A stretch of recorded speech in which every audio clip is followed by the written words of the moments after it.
Okay, hello everybody. I'm Amira, Minister of Justice and Witness for Clackamas United Church of Christ. I have my friend Alaide here with us today from IMIrJ, and I'm really happy to sit with you today. Welcome. Thank you. I'm so happy to be here with you. It's lovely to see you. Yes, me and Alaide are in the BIPOC Faith Leaders Council together. That is how I originally met you a couple of months ago. And within that group, I kept hearing the word emerge, and I was like, hey, I know that sound, that word, and I should know more about that. But I want to start off with just asking you about who you are and where'd you grow up, and get to know you a little bit. Yeah, oof. I will say I grew up in two different places. So the first place, when I was born in Mexico City, but grew up really in Oaxaca, Mexico, which is southern Mexico, for most of my life until I was 14. And then at 14, I moved to the suburbs of Kansas City. So Lenexa, Kansas. Oh, Yeah, I know. It was how an did you go? interesting move. Yeah, how did you go from there to there? I had family who had moved to Omaha, Nebraska, one of my uncles, and then when my family, um, so because of him, he then eventually moved to Kansas City, and then another uncle moved to Kansas, and so then we were kind of the third family to move to the Kansas City area. So when I say I'm gonna go home, my parents are still in Kansas City, so I often mean Kansas, and sometimes I mean Mexico. Most of my family, including my brother, are in Mexico City, so I consider both of those my home spaces, and a lot of uncles and aunts and family and cousins are all in Mexico City, so I often go there if I want to visit. So those are the two places where I grew up, and what I consider home. I should have worn that shirt, but I have a shirt that says "Ni de aquí ni de allá," which is a like neither from here nor there, and I and it says like a migration symbol, and I very much feel that way about having two homes and what that means, and embracing that reality, which for so long was kind of a tension in my life, instead of something I really embraced. But yeah, I when I lived in Kansas, I was undocumented for most of the time when I was there. And as a young person who was in high school, so I moved in high school. So that was really fun, not knowing the language, not knowing the culture, and moving to a Kansas City suburb was very thrilling for my life. And so as I was figuring out what I was going to do next after graduating from high school, I realized that I had like very little options for the schools that I could go to. And so as we were looking for resources for me to be able to continue my education and go to a university or something, we went to an organization that was like, we're about to pass this bill. I'm not sure if it's going to pass in like conservative Republican Kansas, but it would give in-state tuition for students like you. And which would make college more affordable for my family. And so they were like, just wait. And then the bill passed, which was the in-state tuition law. And I applied late for college and went to the University of Kansas. And then as I was a student there were multiple ways in which they were trying to repeal that law. And then they reached back out to me because I was now using this law, and I was able to testify and begin to do work to defend the bill that allowed me to go to school, and that's how I even got into immigration work. And then I was like, I think I want to do advocacy. So before coming to Oregon, my home was Washington, D.C., where I went to school and then grad school, and then I started to get into immigration advocacy at the federal level. So I come not from Kansas right now, but from DC. I was there for 6 years, and from the East Coast. So I got to get some of that East Coast culture as well. And now I'm here in Oregon. Wow, I'm so glad I asked that question. I had no idea. Yeah. That's wild. Wow. Yeah. Yeah. What So when you see me being direct and aggressive, that's probably some of the East Coast but just like direct. yeah. I don't mind conflict. Yeah, right. So what did you study in college? I studied public policy, well, journalism for my undergrad, and international studies, I think, and then a public policy for my undergrad. So that really like me defending that bill in Kansas and being part of that process. And I was new. I mean, I was there mostly to talk about my own story and not really, as like there were experts on the subject, and I was just there to talk about um, how that bill affected me and had what it had done with my life of having access to education, and continuing my education. And so, but then I got really curious. I was like, oh, this is interesting. Like, if one bill can change my life in this way, like, what can other things do? And so I started to explore that. And so I went to school for public policy. And to be honest, I wish I could say that I'm the kind of, well, I am now, but back then, like that I'm the kind of person who did all this research and like was so methodological about how I went about it, but I did not. I had like 2 conversations and people were like, I think you may want to study public policy. And I was like, all right, then. Wow. So I wish, good thing I really love it and it ended up working out, but by no means was like this methodological research that I know so many people do. Right. Oh, wow. That's so awesome. That's so awesome. Mm-hmm. Okay, so how did you get involved with IMIrJ and what is IMIrJ? Let's talk about that. Yes. Oof. So I came to IMIrJ. I was doing work working for the Evangelical Lutheran Church in America, the ELCA. They're one of the mainline denominations, Lutheran denominations. And I was mostly by kind of by accident in many ways, I ended up doing that. So there's a refugee resettlement agency that is Lutheran Immigration and Refugee Service that the ELCA supports, and like a bunch of the mainline denominations and a lot of denominations have this historical refugee resettlement or like immigration organizations because people of faith and deep love have been saying or advocating for immigration, for immigrants for a really long time. So there's no way for you to be working on immigration and to not be running into and working with faith communities. That's just, they're very present and in many ways. And some of the historical work with immigration in the US, but really around the world, has been through faith communities.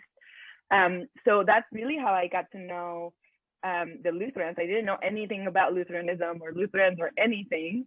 Growing up in Mexico, the one faith that I knew was Catholic faith in a very narrowed spectrum in Mexico. And so through that work, I began to intern there and then eventually had a position. I eventually got connected with the ELCA. And so I was doing and leading national advocacy for the denomination itself. And through that, during the Trump administration, all of these faith communities were like, no, we really need to live into this. So we want to learn more. And IMIrJ, or the Interfaith Movement for Immigrant Justice, reached out to me and said, hey, come over. We're going to do an event with the Lutherans. Like, come hang out in Oregon. So I came here mostly to talk about national policy, to give a talk about national policy and immigration and what's happening and what can people do.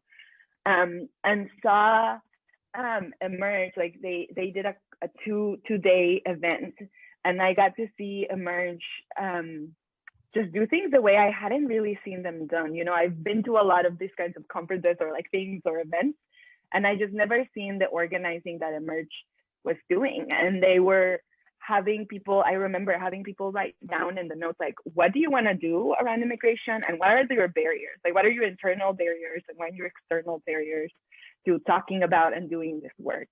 Mm-hmm. And that ability to talk about our barriers, not just our wins, or and to be honest, sometimes people are in small communities and they may not feel safe talking about immigration. And so what that means and how do you move through that? So I really there were so many pieces about the way that IMIrJ organized faith communities and people of faith and people of spirituality and deep love, and what that meant, that I was just like, oh man, this is like nothing I've seen before. And I was I remember leaving and being super impressed, and also even telling friends back home in DC, like, oh my God, I think I've met some of my people, but then I stopped thinking about it. Then I just like continued my life. And then I think at IMIrJ, they were looking for a new executive director, and reached out to me just to ask if I may be interested in it. And you were living in DC still? And I was living in DC still, yeah. And Ron, who you may know, a pastor in the Lutheran Church, reached out and was like, this is a random question because you do not live anywhere near here. So there's like, I don't even know if you're looking to move. I don't even know where you are, but I just like, I wanted to have a conversation because, hey, you may be interested, who knows? So that is really like how I came to Oregon. There was a lot of discernment for me. It's a big decision to move, but also I felt like I had felt for a long time that my work in DC can be so disconnected from the reality of communities on the ground and what's really happening. And especially under the Trump administration around immigration, I felt like there, in DC, we were trying to hold off as many horrible things from happening as possible, so we were playing this like defense, just like make sure that nothing becomes a law, like changes are administrative, but at least those can be changed back, like how do we try to mitigate as much as possible and just like stop things from getting terrible. And they did get terrible, and there was a lot of suffering of immigrant communities. And I felt like at the state, like in the states, in our communities at the local levels, was where the real change towards like what we want to see was needed to happen and was happening. And so I really wanted to be like involved in that. And I think that that was one of the reasons I had felt so disconnected from the real communities and what people are facing in DC, that I had already been thinking about leaving. Maybe it was a little sooner than I was thinking or something, but I just thought that I had so much to learn from the work that was happening here in Oregon. Yeah.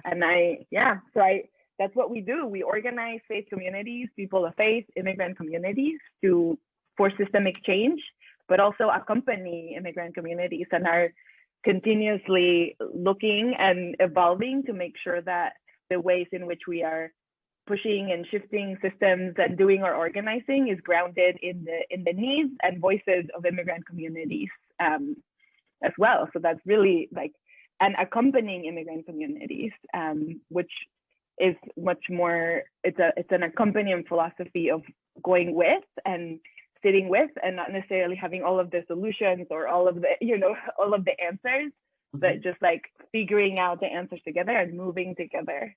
And yeah, so that's what we mostly do in Oregon. Nice. So is it? Yeah. So it's you are the executive director, and you've been the executive director for how long? 2 years, 2 years and a few months. Yeah. Okay. And then you guys have a board. Okay. Yeah. And how many people are on your board?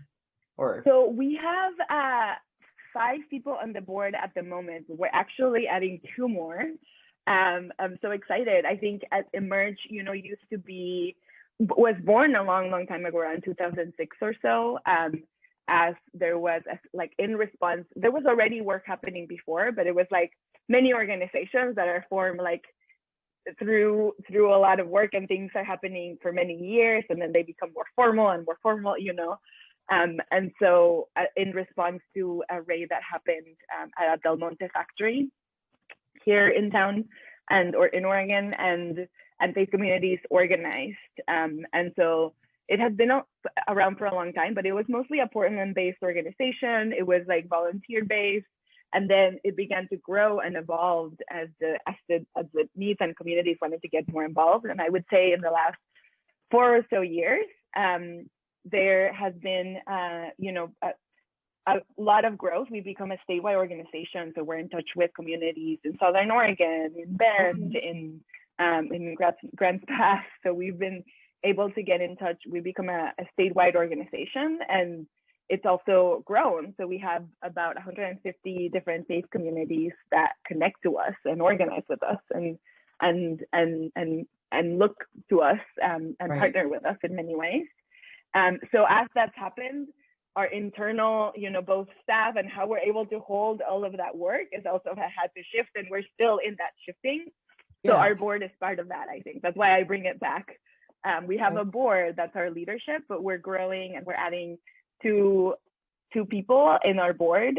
They need to get approved and still get through all of the things, but I can't imagine we wouldn't want them. That reflects who we are now, which is a statewide organization. So additional people that are not based in Portland and are leading the organization as a statewide organization that we now are. So it's kind of exciting. So how would a faith community link with you? Yes, there's many, many ways. There's an actual membership, like actual becoming a board, a congregational steward who helps us, who answers some questions. We have some of that on our website. But I also think that some of our connections happen informally, just attending, if there's a community, or a committee or a community of people, even if it's not formal within a congregation that wants to start doing work to really come to. We host at this moment during the advocacy season, advocacy nights, for example, every second Monday of the month. So come to that and come hear the ways that you can plug in other ways, in other formal ways. You don't have to formally. You can go into our website, IMIrJ.org, to find out what's happening. We are in the process of remodeling our website, so some of the information in there may be a little older than you would see, and is not as prettier, but you can do that. And also just like, I feel like our especially through our newsletter, which is in that website and people can sign up through the website, is a way that you get a bunch of the news and can see all of the things that we're working on and can plug in as much or as little as you want.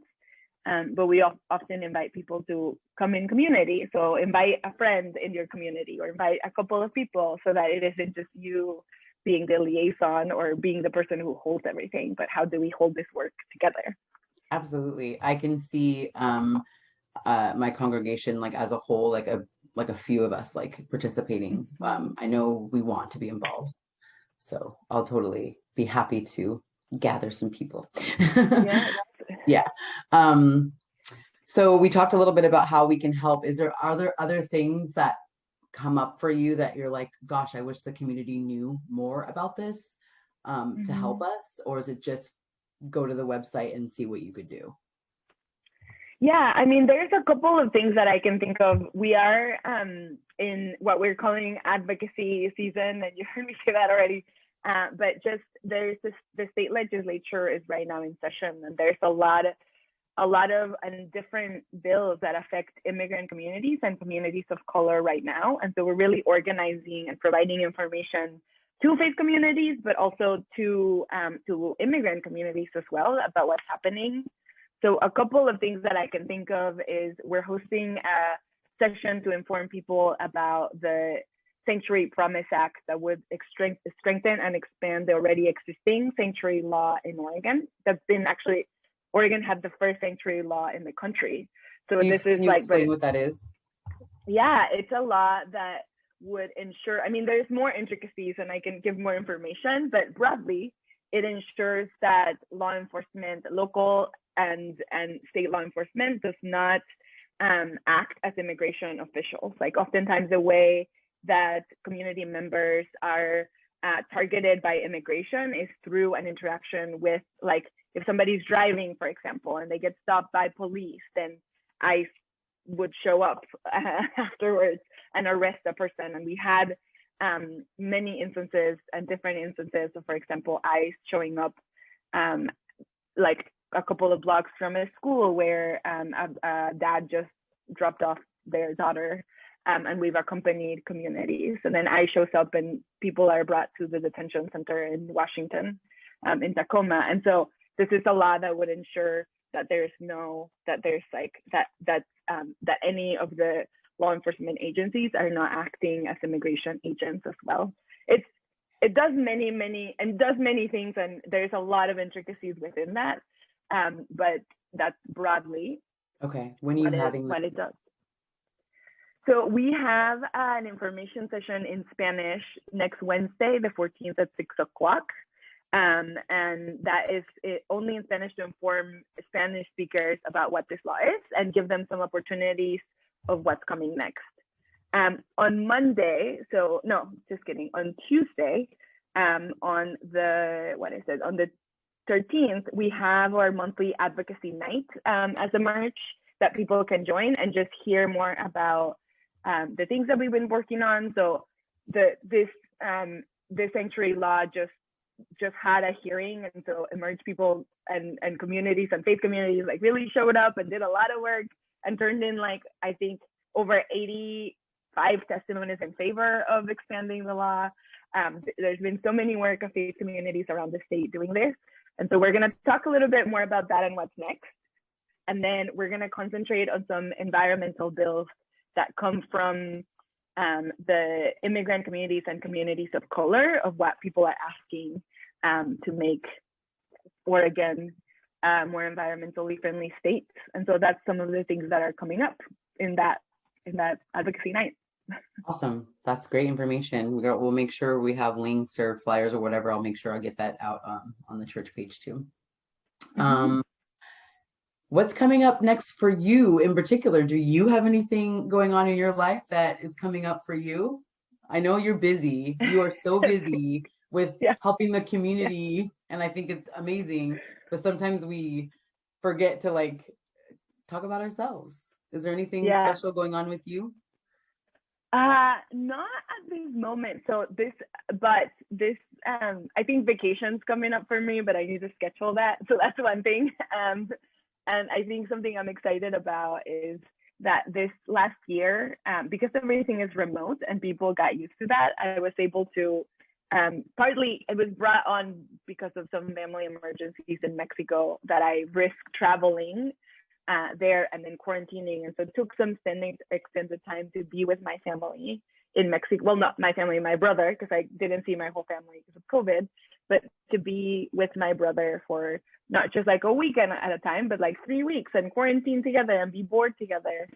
And it really made me realize how much I miss that. You know, I don't, as a person who has family in 2 countries, I don't get to spend time, even board time with them oftentimes. You know, we see each other as like, it's Christmas and we're doing shopping and we're constantly doing stuff and we're not cooking together and washing dishes.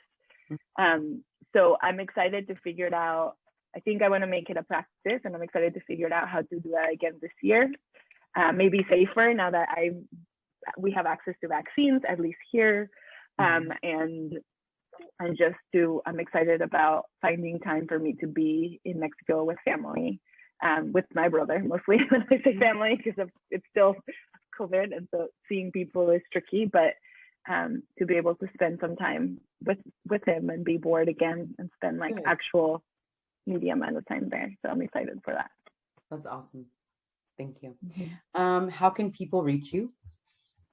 Okay, people can reach me at my email, though I've got to say sometimes it gets hairy in the email. But my email is my first name at IMIrJ.org. So ALAIDE at IMIrJ.org. So that's my email. I think that's the best, easiest way to reach out to me directly if you have any questions or want to chat. Cool. Thank you. My last question I like to ask everybody. What's your superpower? My real superpower is to be able to connect, or like I don't know, it's both a superpower and a curse, I would say. Is to be able to see a lot of different sides of something, or to be able to just like really move through like a lot of systems and see a lot of them. So I feel like that's a superpower, but it's also a curse. Sometimes I'm like, yeah, but I can see, even when I disagree, I'm like, oh, but I can see their point. And I'm like, oh, right. But I wish my superpower was just, oh my gosh, yeah, that I could zap people into imagining new things, like get people out of their like inhibitions and just be like, imagine something new. Like it is possible. So just like get people into their imagination, including myself. That's my my wish superpower. That's awesome. That's a good one. That's very, very unique. I love it. Well, Alaide, I have to say, I don't think I've expressed this to you. I love your name. I've never heard it before. I find myself just like saying it, Alaide. I just love it. I just think it's so beautiful. Um, is there a meaning behind your name? Oh my gosh, yes. So I'm named after someone. Her name is Alaide Fopa, Foppa, who was a women's rights and indigenous rights, but a feminist defender in Latin America. She was exiled to Mexico and so lived in Mexico and started the first feminist magazine in Mexico, Fem, which I think is still going.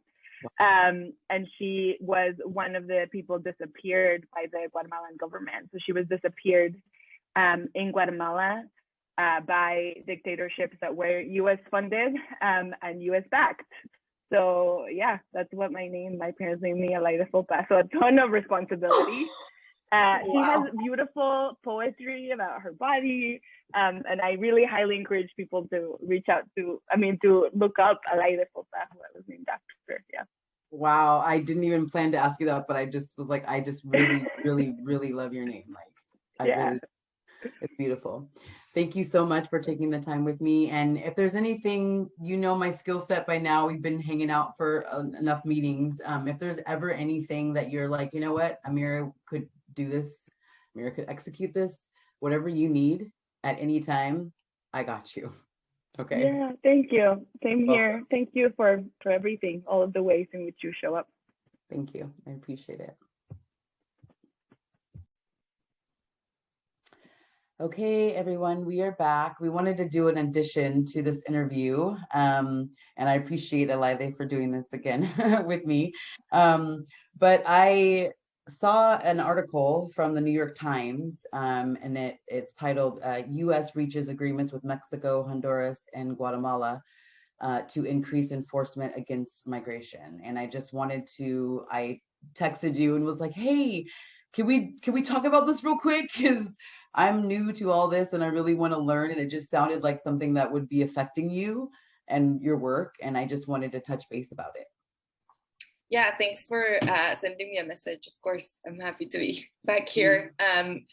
Yeah, I mean, I think that this is something that has been happening for a while. So back under President Obama, we saw the willingness to make basically Central American countries and Mexico basically the border, like the US border. So the US really providing funds and equipment and and training for enforcement to happen in Mexico and Central America instead of people arriving here. So I feel like this is something that's not necessarily new policy, as in we've seen that happen before, and this is kind of a scaling up of those efforts. And then, of course, President Trump did the same thing, was basically trying to get all of any aid that Central America got was tied, or much of the aid was tied to the way that they were stopping people at all costs. And then, of course, now we see again Biden's willingness to do this. So I think that there's this wrong, or this idea that we continuously trying to dismantle about the administration, no matter who it is. I think people think oh well, Trump is gone, so everything is great, everything is back to normal, immigrants are going to be treated great, all of these things are going to be happening, when in reality, under President Obama, there were already so many of these policies being implemented. They just looked differently or sounded nicer, but that doesn't mean that it meant anything nicer to the actual immigrant communities. And so I think that, I can't remember who it was, but I heard one of my colleagues who works in immigration talk about immigration as Obama left all of the parts of a weapon, like a gun or something, on a table, and then Trump just had to put it together and do really horrible things with it. But all of these things began way before Obama too, but Obama certainly had that willingness. So this is really concerning, not only because because there is this rhetoric that, that the president is welcoming and that understands people seeking asylum and humanitarian assistance, which is what people are doing and why people are fleeing. And that's actually really counter to what they're doing. But all of these forces, like the military forces that they're going to use, the immigration forces that they're going to use, the police in these countries are all have records of human rights violations against people, of working with narco traffickers, of putting people at risk. And so any investment in them and trying to militarize those countries is an investment that will eventually backfire and mean that more people are going to leave because less people are going to be safe in their communities. And that's just this idea, or like this, what I see continuously in immigration as short-sightedness of being like, we need to just stop people as much as possible, which is already a problematic framework in itself. But then of course, any effort to do that is going to always lead to more people feeling unsafe and more people having to leave. And so I think that for our work, of course, is advocating and making sure and advocating and keeping our eye towards what kind of border policies, because that means people that are not seeking safety here in the US, and we're not really going to see in Oregon necessarily many of them we will see, but they've had to go through even riskier routes and more trauma than they've had to do before. And at the end of the day, I think it's like about, for faith communities, it's about like, how do we dismantle this idea that that like, oh yeah, this administration is good, this bad about immigration, and how do we continuously like care for the actual like human needs and the actual humanity of people who are leaving those communities. They're people. Yeah. They're people who have hopes. They're people who have who want safety, who want the same things we want here. And there's this idea or this unwillingness, I think, from the administration to see that, which is really painful to see, and to implement some of these things. Like they don't know the kinds of repercussions and harm that it will have. Right. And as you're talking, I wrote down trauma, because in this last year, the one thing that I feel like I've studied almost just as much as systemic racism is trauma and the effect of policing and military, and just even me not ever dealing with police brutality, but learning about it for the first time, I'm traumatized.